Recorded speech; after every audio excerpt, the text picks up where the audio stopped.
end of my first 3 months at Aston Villa, PSG coming.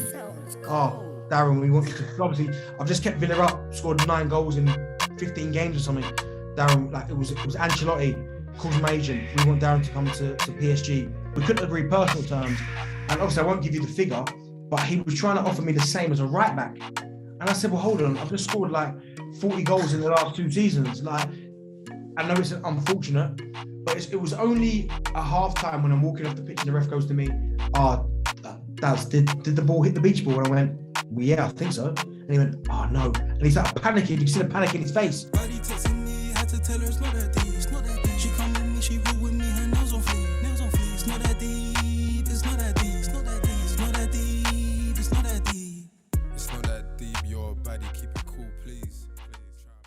Yes, people. Yes, people. Yes, people. Welcome back to the We Talk Football podcast. We're back again with my guy Quakes. How you doing, man? I'm all good, brother. I'm all good. Almost ready for Christmas. It's being recorded just Christmas Eve. So I've got the food ready, got the drinks ready, and I'm excited. Oh, mate, we've definitely got the food and the drinks ready, 100%. And we're privileged to be joined by Darren Bent tonight. How you doing, Darren? Yeah, I'm all good, man. You? I'm really well. I mean, we are very privileged. As Quakey said, it's 5:30 on Christmas Eve, and you're giving us the pleasure of coming on and talking football with us. We appreciate it, man. No, what I said is it Quaker, isn't it? Quaker's my guy. If it wasn't for him, then boy, I probably would have ignored the emails. But now, yeah, listen. Perfect. But I think probably the perfect way to start off would be from the beginning, man. Obviously, we've talked a bit about how you started and what you did in terms of getting into football. But talk us through your footballing journey. Are you from a footballing family? Your parents into it? How did you get into football initially? Well, my dad, he was at Wimbledon and Brentford as a kid. And everyone used to say when I was growing up, everyone always used to say to me, because I was obviously born in London, in South London, and all my dad's work friends, everyone who used to know him used to say, listen, your dad should have been a pro. Didn't have the dedication, didn't have the work rate. Back then, obviously it was tough. Obviously, being a black kid, a young black kid from South London, to get the opportunities was difficult. But I don't think he had the real drive. So everywhere I used to go, when he used to take me to training or wherever it would be, it was all be like, oh, your dad should have made it. He had all the attributes to be a professional. So obviously when I then started playing as a young age, I was probably rubbish, if I'm honest, till I was about 13. And because I grew up in London, obviously. But then when I moved to Cambridgeshire, it was like everything kind of fell into place. And it was quite late, 13. But I remember, I think my dad was quite, when it comes to football, he was quite hard on me. And I think because of what he'd gone through and he knowing that he should have made it, he wasn't going to let that happen to me. So if anything, he was probably over the top harsh on me. But when I look back at it now, it kind of makes sense to why he did it. So like you said about football and you got into it pretty late, but why was that? Like, what were you doing? Were you playing other sports when you were younger? Did you do like athletics, like basketball, anything like that? Yeah, I did athletics. I did long jump for England. But that wasn't probably the real reason why it took so long, because, as I said, I grew up in London. I left London when I was 11. I was still doing long jump at a really high level, as I said, for England. But it was like everything at 13, 14 kind of fell into place. Like it was just one of them where when I was growing up, I didn't really think about being a footballer. But when I got to like 13, 14, and I started scoring all these goals, playing really well, and Ipswich Town come and got me, it was almost like, all right, okay, maybe I've got the ability to potentially do really well in this sport. So it kind of all came together at 14. And as I said, that's late, because you look at a lot of the kids now, they're in academies from 9, 8 years old. But I obviously got in there quite late, but it was just like it was the perfect timing for me, if that makes sense. Yeah. So you said that things started moving when you got to the age of 14. Obviously, you were at Ipswich Town at that time. When was the age when you realised that, you know, I've got a chance to be a professional footballer here? Well, you know what? Me and my dad used to have discussions from when I was a kid, and we never even talked about me becoming a professional footballer, because when I was in London, obviously, listen, London is full of talent. If you look at some of the guys that are playing now, the likes of Wilfried Zaha, Jadon Sancho, these guys, so much talent comes out of South London without people actually realising that. So I was just one of many. Do you know what I mean? So when I went to Cambridgeshire with my mum, I stood out. Do you know what I mean? Obviously, I was going into it wasn't, I'm trying to think of the word, but plus I was the only black face probably in the town. Do you know what I mean? So it probably wasn't as diverse as other areas. I come from a multicultural area in London where it's pretty much 50-50. I've gone to an area in Cambridge where it's like, when I'm scoring goals, it's standing out a little bit more, if that makes sense. It stands out a little bit more. So I got there, I started playing well. And I've always said this before, it sounds really strange, but I grew up in South London, Croydon, where when I played football, sometimes it'd be on the stone in the street, or, do you know what I mean? There wasn't too many parks about. And I went to an area in Cambridgeshire called Huntingdon, where there's a big grass area on every corner. So every day I'm going out with my friends practicing football without knowing it. I'm just going out there playing football with my mates, having a kick about, practicing elements of the game, which I didn't even know that I was doing. It was just a nice change. So as you said, I probably got to about 15, and my dad just said to me, do you know what? Like, you've got something here. I went to Ipswich at 14, and my dad said to me, do you know what? You've got something here. If you apply yourself correctly, there's no reason why you can't make it go all the way and get into Ipswich Town's first team. And I remember thinking, he's got a point here. So I remember just getting my head down and working really hard to try and achieve that. Did you ever, like, when you were growing up, you got into it late, but you had your dad there as a role model. Was there any other people you looked at as a role model, maybe professional footballers, maybe people from your area? Was there anybody that you looked up to? Yeah, I mean, listen, the whole reason I'm an Arsenal fan is because of Ian Wright. So I grew up in South London in Tooting, but lived in Croydon, and obviously that's the home of Crystal Palace. So he used to take me and watch me at Crystal Palace quite a lot. My dad's a bit, as you know, he's a big Chelsea fan, season ticket holder. Took me to Chelsea all the time, but I just fell in love with Ian Wright, the way he played, the goals that he scored. So he was like my real role model. So every time I step on the pitch, I'd watch him on match of the day on Saturdays or the games. I would try and go out there and implement what he did on that Saturday. So he played a big part without knowing it. And it's just strange now because I work with Wrighty quite a lot. And it was funny because there was a picture of me, Wrighty, and my son. And my son's only 7. And I said to my son, like you won't realise the significance of this picture. Is that obviously he looks at me like I'm his hero because I'm his dad, but this is my hero. Do you know what I mean? So he'll never fully understand until he gets older the importance of this picture. But yeah, Ian Wright was kind of my role model. He was the one that kind of gave me that real hunger and desire to want to play football. So how did it feel then? Obviously, you mentioned that you looked up to Ian Wright being your hero. How did it feel to make your Premier League debut with Ipswich, and play in the Premier League where, I'm sure many players you looked up to were playing their games still? Yeah, it was huge because I'd got there at 14. I'd worked really hard for 2.5 years, 3 years, and then I'm in the first team. So it's like that's not a lot. That's not a lot of time. And there was a few ups and downs in that period, of course, as there is for any youngster trying to come through. But I remember making my debut in the Premier League against Bolton. I think it was. I think I'd already played against. That's a tough game to start at Bolton. Yeah, Bolton at home. I'd already played against Helsingborg in the UEFA Cup. I think I played against Newcastle in the League Cup, got my first goal. And then playing against Bolton in the Premier League, it just felt like it was a massive step up. And I'd been playing really well that season for Ipswich reserves. I scored a lot of goals, won the Golden Boot that year. But the step up to the Premier League, it was almost like I got a taste of it because we went down that year. And it was almost like I got a taste of it. And I remember saying to myself, I need to be back at this level because it just had so much more on it, more cameras, more support, more coverage. It just felt like it was a completely different level to anything else I'd ever experienced.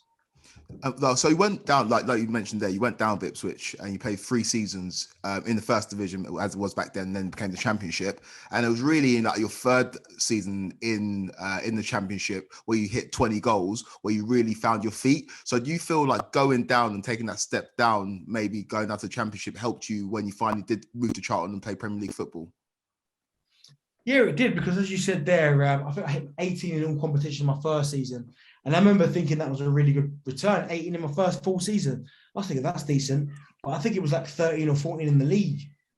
And I think it was Marcus Stewart maybe said to me, like, it's a good return, but you're better than that.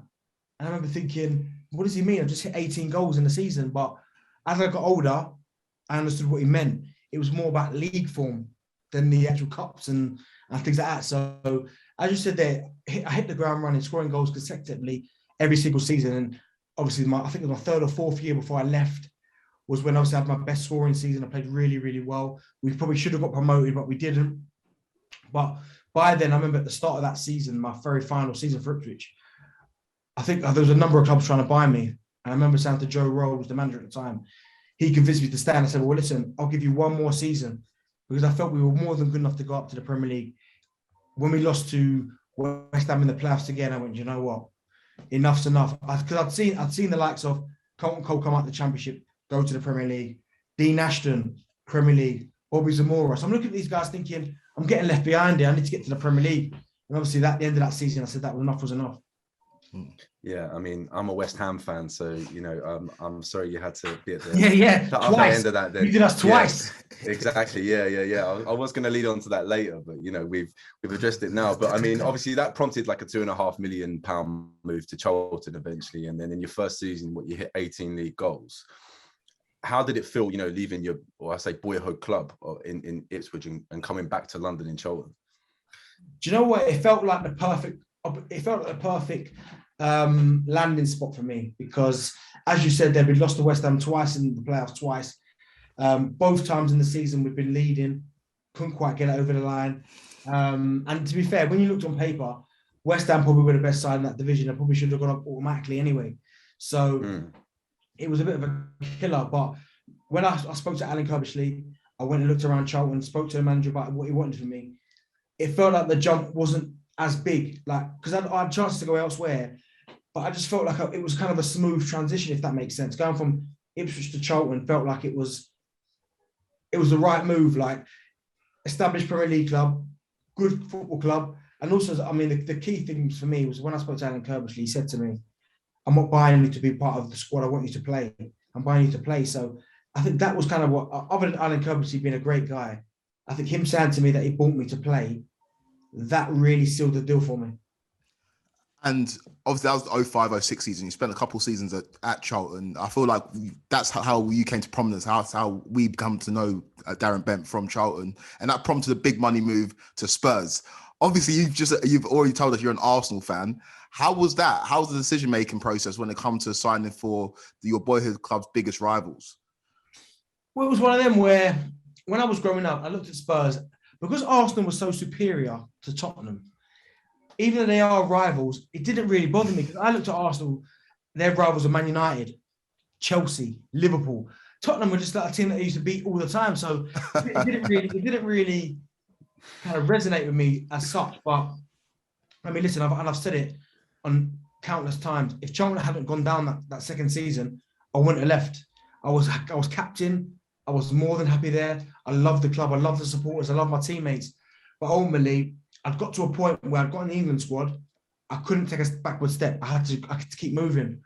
So when Spurs came in, it was Spurs and West Ham were the big two pushing. Yeah. Now, Alan Curbishley had gone from Charlton to West Ham. I was all set to go to West Ham. I flew back from Miami from holiday early. I went straight to Upton Park. I spoke to Curbishley. I was all ready to sign. But I had a real falling out with the old bald, I can't remember his name. Magnuson. Yeah, I had a big falling out with him because I said, it was personal. We couldn't agree personal terms. And obviously I won't give you the figure, but he was trying to offer me the same as a right back. And I said, well, hold on, I've just scored like 40 goals in the last 2 seasons. Like, you're not going to try to get me to West Ham to give me the same as this right back that you've got on a free. So we had a falling out. I went home. And I remember him calling me saying, if you don't come back now, the deal's off. This is what he said to me. And I went, all right, fair enough. So I went to Spurs. I sat there, I thought about it. Me and my dad discussed it till about 2-3 in the morning. And we just decided that for me, the best step up was going to Tottenham. In terms of that, you say you talked to your dad about it. Was your dad involved in a lot of decision-making processes within your career in terms of deciding the clubs you go to and making the right moves? Yeah, he was the biggest, because he was one of them where I'd always talk to him about it beforehand. So if I said to him, right, listen, Dad, Charlton's in for me, he'd say, all right, cool. He'd Google the squad, where they came last season, who I'd be up against competition, the top goal scorer from the previous season, who's going to be supplying me. So he looked at this Charlton when I left Ipswich and he went, it looks like the perfect landing spot. The striker the season before had scored 6 goals. You've got Danny Murphy there, Romerdal, Alexis Smertin. You've got good footballers there. So when you looked at Spurs, I mean, the list is endless. Jermaine Genius, Aaron Lennon, Berbatov, Robbie Keane, Sakura. Do you know what I mean? There's so many good players there. He was just like, for me, Dad, I can't see many players picking a West Ham over a Tottenham Hotspurs, if I'm honest. So if I was you looking at the squad, I would probably go to Tottenham. But if you go to Tottenham and things don't work out, just think how much of a better player you'll be training every day with the likes of Ledley King, Berbatov, Keane, Modric, Bale. Just if you go there, think about how much of a better player you'll be if it doesn't work out, but you've trained with these guys every day. And because obviously it's me and my dad are tight, I kind of bought into what he said there, and that was the decision made. And I mean, Spurs, even as a West Ham fan, I can't really. Now that we've seen the longevity that some of those players have had, we've seen the careers that Modric is still having. Gareth Bale, what he's done in the game, you can't really. I can't be too mad at that decision. As a West Ham fan, I was going to actually ask, and I've had a few friends that were going to ask me to ask you. I feel like in my childhood, I grew up seeing you perpetually linked with West Ham, and that's one time there. How many times were you actually linked with us? A fair few times, and that was the closest because, listen, I would have been a West Ham player because the relationship me and Curbs had and we still have today is crazy because when you look at people obviously associate me with Alan Curbishley, they think I must have played with him for years. I only played with Curbs for 1 year. And that's a surprising thing because so many people think, oh, you had Alan Curbishley, he done fantastically well for you. And they think I must have been with him for like 4 or 5 years. It was 1 year I had with Alan Curbishley. And if the owner, Magnuson, hadn't put me off, I would have been a West Ham player because I believed in what Alan Curbishley had to say. Like, he was never the issue. I played for him. He signed me out of the Championship. He trusted me. Again, he got the West Ham job, big club. I was the guy that he went, listen, I need him. Do you know what I mean? I need him to score goals for West Ham. So if I hadn't been put up by Magnuson, I would have been a West Ham player. At that age, I was rinsing FIFA week in, week out, bro. I needed you there, man, with the pace at the top. We had Dean Ashton and Colton Cole, and as much as they're West Ham legends, it was like 70 pace. I needed your 90 plus. Bang me goals. It was poor for me. Obviously, you had time at Spurs. You've listed the players that you played with. You played with some incredible footballers, and that's probably the highest profile club that you played for in your career. Assess your time at Spurs overall, because you were there for 2 seasons. The first season, maybe you didn't score as many goals as you would have liked. Second season, you started banging in the goals. But assess your time at Spurs overall. Difficult, really difficult. I mean, listen, I went there and challenged myself. So I went there when they had Berbatov, Keane and Defoe. Now, really, them 3 there could walk into most teams. Them 3 strikers on their own. We've seen it. Obviously, Defoe, maybe not so much like the other 2, but you look at Berber, Man United, Robbie Keane, Liverpool, Inter Milan. These guys got pedigree. But I said, I've got to go to Spurs and try and push myself, prove myself. And as you said, first season, difficult. Didn't really get much game time. It didn't help that I went in the same window as Thierry for more money. So that was another kind of burden on my back. So the first season was difficult. Second season, when they left, was Spurs' top goal scorer. I scored some good goals and I get some big teams, you know what I mean? So I felt the second season for myself personally, without being their main man, to still finish top goal scorer and play as well as I did, I was satisfied with that second season. But as you know, like Spurs, it was tough because, as I said, with the likes of people that I played, I was lucky enough to play with Modric, Bale, even though Bale wasn't the Bale that we see today. Aaron Lennon, Jermaine Jr., some really top players. I was blessed to play with them, but I always look back at my time at Spurs and think I gave it a good crack, done really well the second season, but I never felt like, other than the owner, Daniel Levy, I never really felt like I got the full belief from Martin Yole signed me, didn't really play me. One day Ramos came in, didn't really play me. Harry Redknapp came in, didn't really fancy me, but had to play me because I was scoring goals. But I never really felt like I had the full backing from anyone there, if that makes sense. I always felt like there was a reason. They were looking for a reason to kind of leave me out. Do you know what I mean? So, but no, listen, I've got great memories there. We've scored a lot of goals there at that football club. So it's one of them things I'll always smile about. So when it got to the end of the 08-09 season and you've got teams coming in for you, were you looking to stay at Tottenham at that point, or were you trying to move? No, I knew my time was up because, listen, me and Harry Redknapp's relationship had completely gone. Of course, I missed that chance against Portsmouth. He said my wife could have scored that. And that was kind of where it kind of soured because, funny enough, I was kind of in a good goal-scoring patch at that time.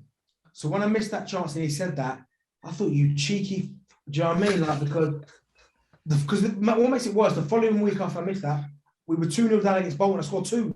Brought us back to 2-2, we lost 3-2.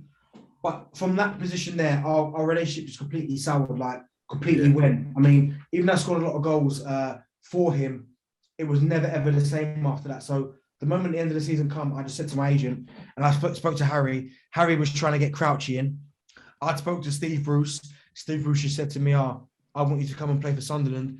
So my mind was already made up. So I knew full well that I didn't want to be at Spurs anymore. And listen, it worked out well for both parties because I think they got into the Champions League and I ended up having the best season I ever had at Sunderland. So for both parties, and obviously I scored a couple of goals against Spurs as well as kind of retribution. So that helped as well. But it was one of them where it was just the relationship that if I had to stay at Spurs for that third season, I don't know what would have happened. Did you celebrate when you scored against Spurs? Like a madman, like an absolute madman. But what makes it worse is that not only did I miss a penalty down there when it was 1-0 to them, we beat them 3-1 at the Stadium of Light. I scored 2 and missed 2 penalties, so I could have had 4. That's crazy. Yeah, mate, so speaking like a true Arsenal fan there, man. So obviously, football in the Northeast is like religion. Obviously Sunderland fans have gone through some tough years over the last few years. Obviously you were playing for them at Premier League heights. Describe your time playing football in the Northeast around that time. When I speak about Sunderland, the Sunderland fans, I said they're the only fans, well, Charlton fans to an extent. Charlton fans were fantastic with myself personally, but they didn't travel like Sunderland fans. As you said, the Sunderland fans are die-hard supporters. Like, when I got up there, I got to the airport, there was loads of people there. And I thought, okay, so that warmed me to the task straight away. I thought, okay, these people have taken the time out to come to the airport to see me land. So I was happy about that. Then the first game we played was Hearts in a pre-season game. Fair few fans there, scored on that game. We drew 1-1-0. And then we played Bolton first game of the season away, and I scored the winner. We won 1-0. And the appreciation they showed me was brilliant, but I didn't realise to the extent until we played Chelsea the next game at home midweek. I must have got there early, and there must have been about 5,000 fans outside the stadium waiting for me to come in, singing my name when I got in there. It took me ages to get in the stadium. And listen, if you speak to any footballer, when you feel the love of the fans like that, you will do absolutely anything you can to make these fans happy. So I remember going out for the warm-up, they were singing this song about me. I scored against Chelsea after the first 25 minutes, and it was like the place erupted. And I always say to myself, it's because of them fans that season, I probably end up having the best season I've ever had because they literally make me feel like I was walking on water. Like every time I went out there was absolutely like, I can't describe it because I had a really good relationship with the Ipswich Town fans. I had a really good relationship with the Charlton fans, but this was something else. Like Northeast, I'm walking down the street, people want to come up to me and talk about football. And not only just Sunderland fans, by the way, Newcastle fans, Middlesbrough fans. It was almost like, even though Sunderland and Newcastle are fierce rivals, every time I scored a goal for Sunderland, because Newcastle were in the Championship, I was scoring the goal for the Northeast. Honestly, it was the craziest experience of my life, and one that I look back and just go, wow, like what an occasion for me.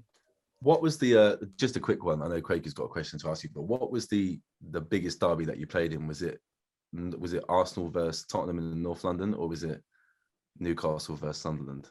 Well, I played in a few and scored in a few, but to this day, Sunderland and Newcastle, again, I cannot describe it. And it was always better at their place because, to be fair, I mean, I only played in 2 derbies up there, and we got beat 5-1 at their place and drew 1-1 at our place. But it was like, I remember speaking to a couple of players about it before, and they said, I promise you, Benny, we could be 2-3 yards apart at Newcastle and you can't hear what each other's saying. And I went, that's just ridiculous. Don't be stupid. And I remember getting on the coach, going to Newcastle, and I remember thinking, well, this is taking a long time to get to the stadium. But obviously they had to divert us different ways because fans were blocking off the roads. I remember people throwing stuff at the coach. I remember me getting off the coach at St. James's Park, people hurling abuse, getting on the... Honestly, it's an occasion I have never, ever experienced in my life. And when I played in the North, the the East Anglian derby with Norwich as a kid. At the time, I thought, oh my God, this is massive. Then it went to another level with Spurs Arsenal. But at the time, Arsenal was so more dominant than Spurs that it was it's like a mixed match. Do you know what I mean? They were just passed off the pitch. But when I played in this derby, I remember just thinking, oh my goodness, I've never ever experienced an atmosphere like this. That's crazy because people always talk about it, how Jamie said that before, the football in the Northeast is like a religion. So the fact that you got to experience that, and the fact that not only Sunderland fans but Newcastle fans were showing you love is crazy and testament to what they think about football in that area. But that 09-10 season was probably the best. It was definitely the best of your career in terms of games played. You played all 38 games and you scored 24 league goals.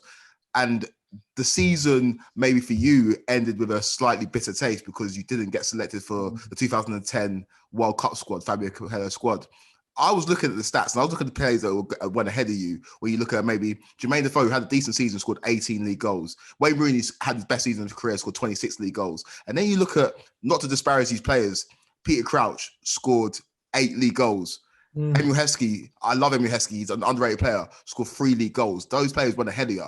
Tell me what that feeling was like after having the best season of your career, but not being selected for the World Cup squad in 2020. Do you know what? It was difficult to take, but do you know what? It wasn't as difficult as you'd probably think because it happened to me before in 06. Remember? Yeah. I'd scored 22 goals that season. The only people that beat me in 06 were Van Nistelrooy and Thierry, and I still didn't go. So when it comes to the 09-10 season, I remember thinking, we went away to Austria on a training camp where we had 2 friendlies. And one of them was Japan. And I remember I was injured for the first one and then played against Japan. Now, I did okay. But you know, when I got the feeling beforehand that I was going to be in the squad. And as you said there, I look at the likes of Rooney, who was fantastic that season. But the rest of that Defoe was good as well. But when you look at the others that didn't go, that went ahead of me, I remember thinking, what is going on here? Like, but the only kind of comfort I took from that was that I'd done absolutely everything I could have done to get in that squad. I couldn't have scored any more goals. I scored 25 in total. I couldn't have scored any more goals. The opposition that I scored against, I think I scored against all the big 6 that in that season. I scored against City, United, Liverpool, Chelsea, Arsenal, Tottenham. I scored against all of them. And I remember just thinking to myself, you know what, D? Unfortunately, it's one of them things where it's happened before. It looks like it's going to happen again. And at first it hurt, but I soon got my head around it, to be fair, because if you can remember rightly, in that 2010 World Cup, they had a shocker. Yeah. They had an absolute shocker. Like, I will never, ever forget where I was. I remember I was at home. I remember I was watching a film and my phone rings. I'm like, who's that? And I remember it's Capello. It's on the phone. He says to me, how you doing, Darren? You okay? I went, yeah, I'm not bad. You? He went, listen, I just want to say I made a mistake. I should have taken you to the World Cup. But listen to me. Whenever you're fit now, you're going to be my striker. So get yourself ready. And I was like, all right. And then I went on a run where I scored goals for England, played really well. But that's why I don't really look back at Fabio Capello like I look back at Sven. Like I look back at Sven and just think, oh, like, whatever. Yeah. But when I look back at Capello, yeah, he left me out of the 2010 World Cup. But he then acknowledged the fact that he'd made a mistake. He stepped to his word. He played me. And it was just a shame that obviously he ended up getting the sack not that long after. But it was disappointing, but it was one of them where I knew it was coming. Be completely honest. So you're watching the 2010 World Cup. It's in South Africa. You're watching it at home. Are you supporting England, or you're thinking like, I'd like them to not do as well as possible here just to make me look a little bit better? No, because you know why? I wanted them to do well. Do you know why? Because them times for England, I never really had the backing of the nation or the press, so it didn't really matter, because even if they'd have done badly, the press wouldn't have been saying, oh, it's because they didn't take Darren Bent. They'd have been looking for somebody else. It'd have been the next one. So I wanted them to do well just because I knew a lot of the players. I'd spent 2 weeks with them beforehand in Austria. So I never thought, I hope they do badly, so it looks better on me, because I knew that was never going to be the case. I always knew that they'd say, it's because we didn't take him, or he didn't go, or there was going to find a way to go around me rather than go, maybe if we'd have taken that. Do you know what I mean? So I want them to do well, but it just obviously coincided that they didn't do very well. Well, let me take you back to October 2009. I want to talk about an incident that happened against Rafa Benitez's Liverpool, the infamous beach ball goal. You know, you score your goal, you go crazy as you would. What were you thinking at that moment? You thinking the goal's going to be disallowed? Do you know what? I didn't think anything because I thought I'd hit a goal, hit a beach ball and gone in. I didn't think anything about the rules of the game. It shouldn't have stood. Honestly, I didn't think of anything. All I thought to myself was, wow, it is another goal. I played really well in this game. At the time, we absolutely were battering Liverpool as well. So it was one of them where I was just like, well, I know it's unfortunate, but it was only at half-time when I'm walking off the pitch and the ref goes to me, did the ball hit the beach ball? And I went, well, yeah, I think so. And he went, oh, no. And he started panicking. You could see the panic in his face. But no one knew the rules then. You know what I mean? No one knew the rules. So, and I think the following weekend, I think he might have got demoted, which is harsh. But it was just one of them that we'll never, ever see again, of course, because of VAR. But at the time, and that's what kind of overrides the kind of performance, because we should have beat Liverpool that day by 7. We hit the bar, we hit the post. Pepe Reina had the game of his life. I could have had 5 myself. But I remember I'd hit ones cleaner than that, and he'd saved it. I hit the post, and it was like the scruffiest one I'd hit the beach ball and goes in. It was just one of them mad things. And obviously after Sunderland, it's crazy, the beach ball thing. Actually, go back to it, because you scored so many good goals in your career, but that's the one that's probably talked about the most. Like, in terms of the one that people remember. Like, did that like piss you off at all, or is it just a case of you're going to be part of Premier League history forever, despite the fact you've already scored 100 Premier League goals or over that? I mean, it's a mad one, because the two things that, as you said, I scored a lot of goals in my career, but the two things that people kind of associate me with is first the Harry Redknapp comment and the beach ball. They're the two things. You know what I mean? You think, well, it's probably slightly unfair because, as you said there was another 105 goals other than that. But listen, it's one of them things where I'm part of history for a weird type of way, but it's something that you can't take away. We played really well that day. It's another goal. And as I said, if it had been now, you don't see these kind of scenarios. The VAR would have just gone no goal. Yeah, 100%. So as much as you were saying you're associated with those two things, nowadays you're much more associated with TalkSport, your punditry, and your sneaker collection. So for myself, I'm a sneakerhead as well. I just need to know, what are your top 3 sneakers that you've got in your collection right now? Ooh, okay. Ooh, that's a hard question. In no particular order, okay? I'll be nice. I mean, just like... No. We need the order, yeah. That's a hard question though, man. Well, my favourite is the Air Max 1 Atmos. Okay. They're my favourite. Don't ask me why. I just love that Air Max. I bought it 4 or 5 times. I love them. I love the way they look, the way they feel. They would be probably number 1. Number 2 would be the pink Kid Robots. Oof. Okay. Yeah. And the reason why I'd say the pink Kid Robots is because I got the black and I got the pink. Well, I had 2 blacks and 1 pink. And I always said to myself, the moment my first child's been born, when I go to the hospital, I'll wear the pink Kid Robots. And when he obviously came out, I was at Fulham at the time. I put the pink Kid Robots on. I then went to the hospital. So they, just because of obviously a memory, they would have to be in there. Yeah. So they'd be number 2 probably, the pink Kid Robots. And number 3, I'd say would be, let me have a think down the line. So I want to say the 3rd would be the Cherrywoods Air Max 1, okay. Right?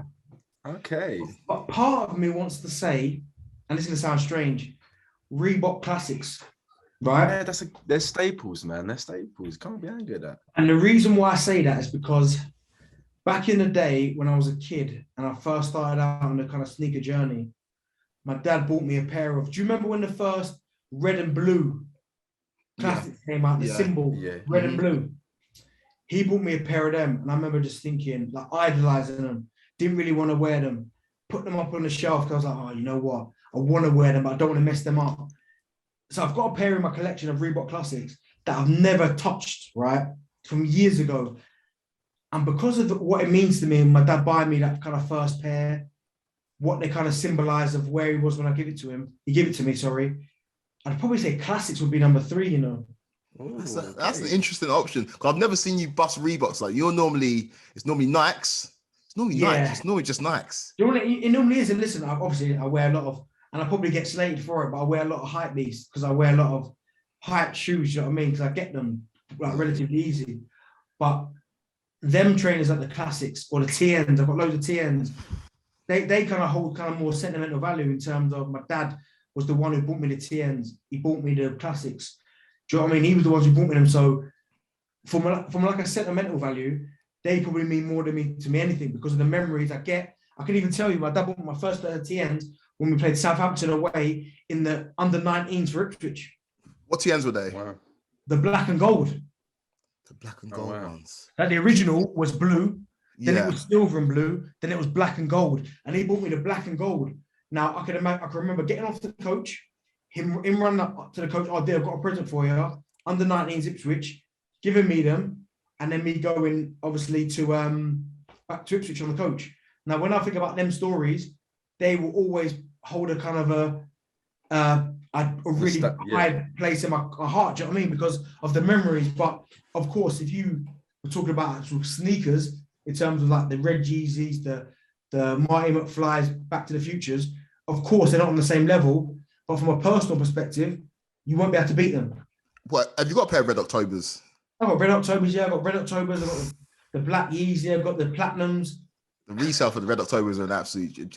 I'd like those are the trainers where I got into trainers maybe a little bit late and I've kind of fallen off of it now. But I remember when I saw the price of the resale for the Red Octobers and I'm like, this thing has gone absolutely mad. So like, in terms of yourself, when did you get into it? Like, what made you get into trainers? Have you always been into it? And like, what kind of triggered it? Because you've got thousands of pairs of trainers now.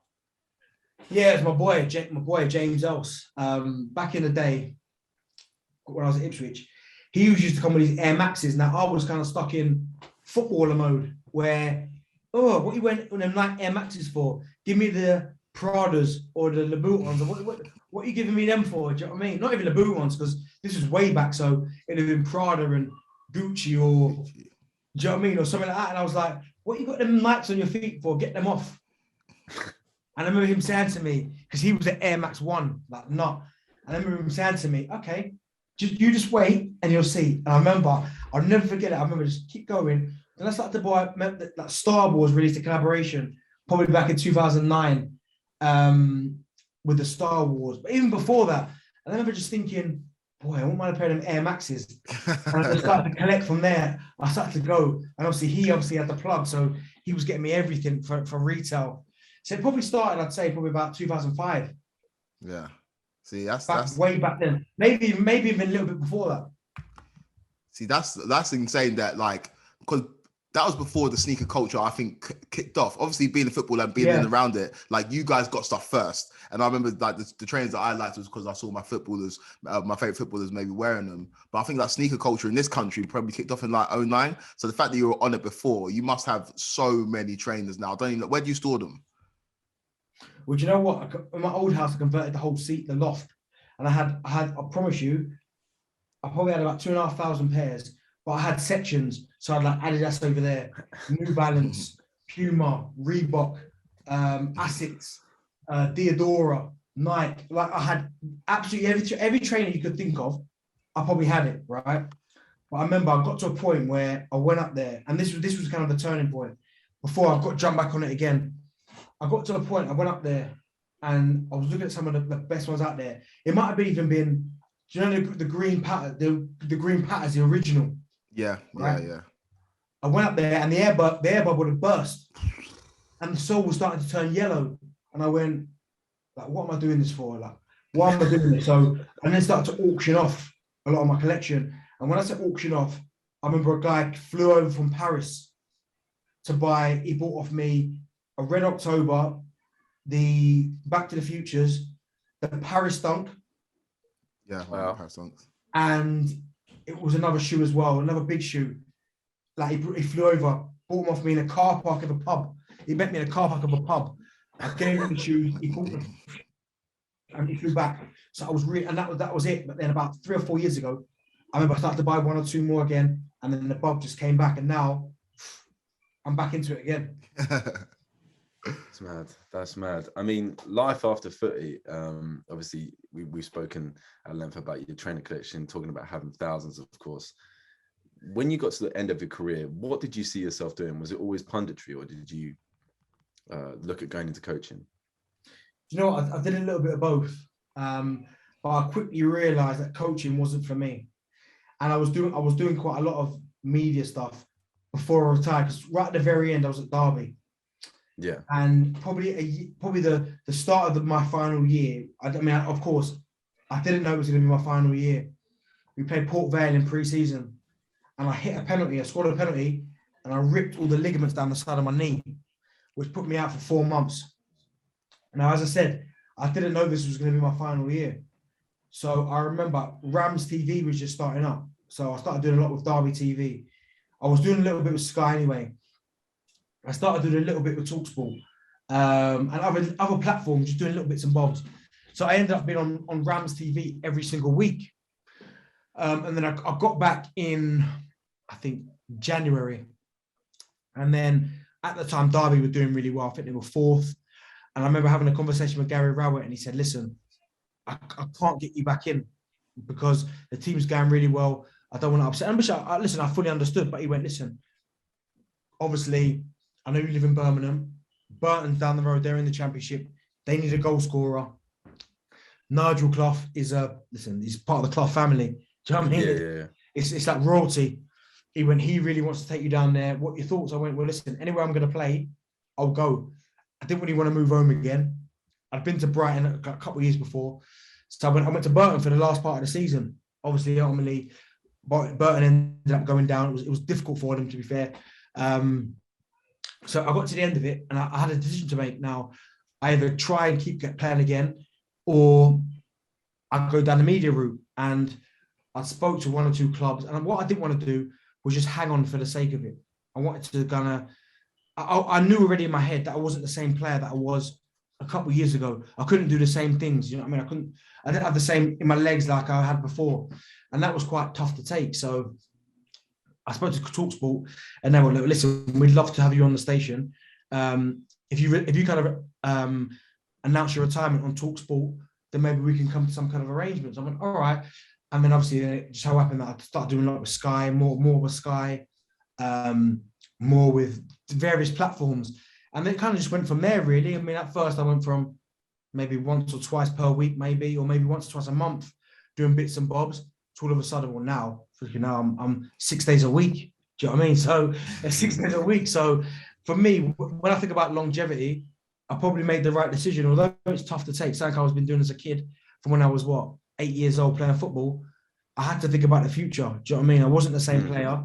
I wasn't going to get the same offer. So I needed to go into something where I was passionate about, and something that maybe could go on for a bit longer, and that was the media. Just one last question to round this off then, Darren. So you quite often see a lot of players in the twilight of their careers, they go abroad to, in recent years, they've gone to the MLS or to China. Was there any offers like that on the table for you at any point?